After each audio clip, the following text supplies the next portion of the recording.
Hello, Will here. This is my 5th video now, and I'm going to probably do it in a different way, so you can tell me if you like it or not. I haven't started programming for today, so this is a video of what I'm going to be doing, and then after I've done it, I can come back in the second half and show you what I've done, or if I fail completely.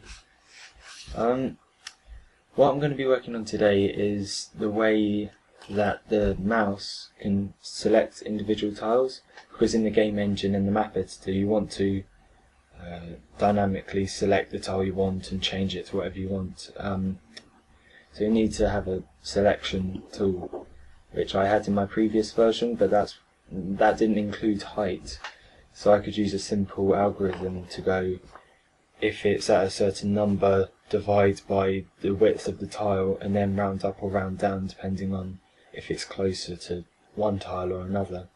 And that way I wouldn't have to go through the whole array and see which or if the mouse is over a certain tile. But now, because I've got height, that algorithm wouldn't work, because it wouldn't take into account the different levels of height, because I'll show it up there mirrored.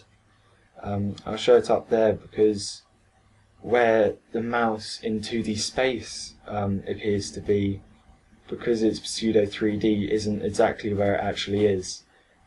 So now I'm going to have to create a new way of finding it. In the second half, that's when I'll actually explain how I've done it. But I need to find a new way of doing that, and efficiently, because it will be running nearly every cycle. It needs to be efficient, otherwise it will just slow the whole program down. Yeah, this is my first half. Hello, so 2 days on, I finally got around to doing it and I've got it sussed. It worked out that I had to just start from scratch and build it up using what I needed to get done. I went on a couple of forums and typed in what I thought I needed and got very, very complicated for loops and while loops and horrible integers which I just didn't know what was happening.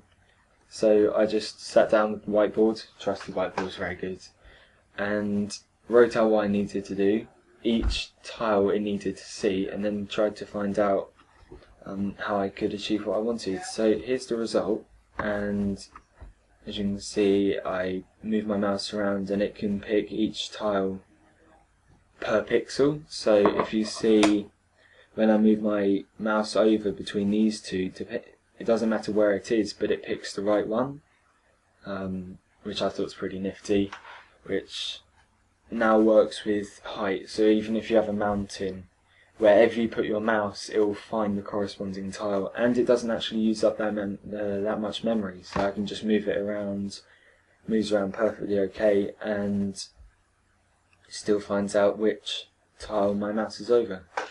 I'll show you the code quickly, because it could be working as a tutorial as well. If you wanted it, I could put up the codes in a separate video explaining it in depth. Obviously I won't do that for many other topics of my game because it's wanting to be on the hush. But I have no problem sharing this because I found it tricky, so might as well help anyone else who's doing it. The only thing I've got to do now is zooming. So as you can see, if I zoom in, it doesn't scale the mouse's position in relation to the map. But that's probably easy. I can do that in one day, and if I do it, I'll put it into the next video, if I don't have anything more interesting to show you. But yeah, 2 days and I managed to do this. There are multiple stages, and I will keep it short, so I won't go into the multiple stages I had to do. But I had to do the for loop and the while loop, then get the per pixel working. So I had a reference of where the mouse is, and if it's, first off it checks even if it is in the range of the tile image, and then if it is, it then sends a request to the function in the map object or the world object to then get the corresponding orientation of the tile, so which slope it is, and then send it to the render object to find out if the mouse is over a solid pixel. But yeah, not going into too much depth. Thank you for watching, And if you have any questions about it, then leave it in the comments. I'll answer them when I get them. Anyway, thank you. Bye bye.